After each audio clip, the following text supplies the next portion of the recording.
Monsieur le Ministre. La parole est à Monsieur Michel Vaspart pour le groupe Les Républicains. Monsieur Vaspart. Merci Madame la Présidente, Monsieur le Ministre, mes chers collègues. Le 29 octobre dernier, le Sénat a débattu des conclusions du rapport Catastrophe climatique, mieux prévenir, mieux reconstruire, de ma collègue Nicole Bonnefoy sur la gestion des risques climatiques et l'évolution de nos régimes d'indemnisation que j'ai eu l'honneur de présider.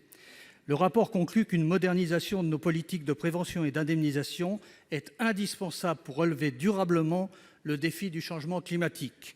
Vous le voyez, Monsieur le Ministre, nous ne sommes pas uniquement focalisés sur les conséquences des catastrophes climatiques et donc sur le régime des catastrophes naturelles, mais bien sur l'ensemble du phénomène et tout particulièrement sur la prise en compte du risque, ce qui rejoint le débat que nous avons aujourd'hui à l'initiative du groupe RDSE.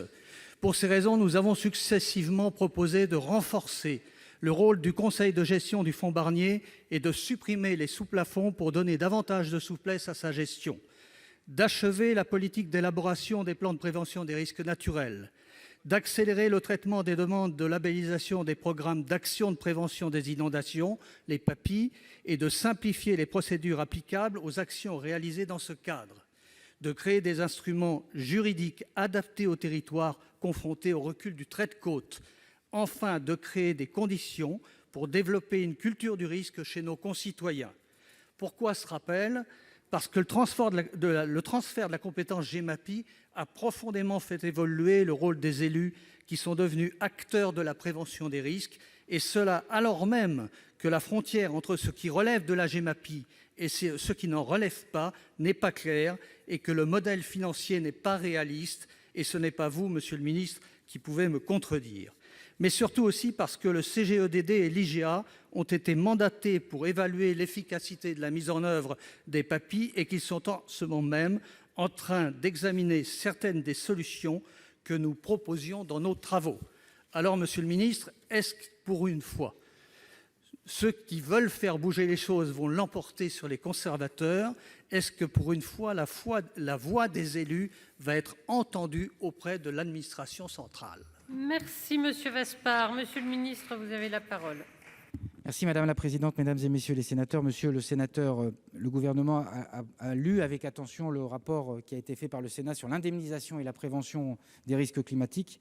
Sur le régime d'abord des catastrophes naturelles, des réflexions sont en cours en lien avec les acteurs concernés pour améliorer l'efficacité du dispositif.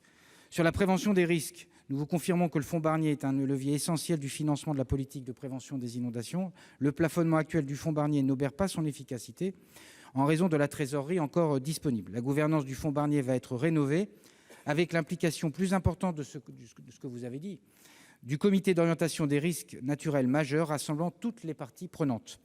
Nous rejoignons aussi les recommandations du rapport visant à poursuivre et renforcer les actions de prévention, plan de prévention des risques, PAPI, développement d'une meilleure appréhension du risque, réduction de la vulnérabilité. Sur la vulnérabilité, je souligne que le taux d'aide aux propriétaires d'habitation par le fonds Barnier est désormais passé de 40% à 80% pour les PAPI. Il en sera de même pour les PPR dans les jours à venir. Je voudrais dire enfin ce que vous avez dit sur le rôle des élus, parce que c'est vrai que la prise en compétence de GEMAPI fait que les élus se retrouvent beaucoup plus souvent maintenant en première ligne. Autrefois, ils l'étaient plutôt sur la gestion après le risque, si je peux dire, au moment où les intempéries pouvaient arriver, et que désormais, évidemment, les citoyens sont à même, d'une certaine façon, de leur demander de prendre leurs responsabilités, d'où l'articulation nécessaire avec eux et l'appropriation du risque par les citoyens, parce que c'est parfois des risques qui avaient mal été appropriés. C'est vrai que c'est un travail qui est difficile avec les élus. Et enfin, pour vous rassurer, je ne sais pas si je vais vous rassurer, mais en tout cas, la volonté est bien celle, je crois que c'est ce qu'on a essayé de faire sur ce dispositif GEMAPI, c'est bien à la fois de tenir des grands objectifs et par ailleurs de tenir compte de la réalité du terrain pour adapter la législation ou les éléments réglementaires aux réalités et aux besoins des élus.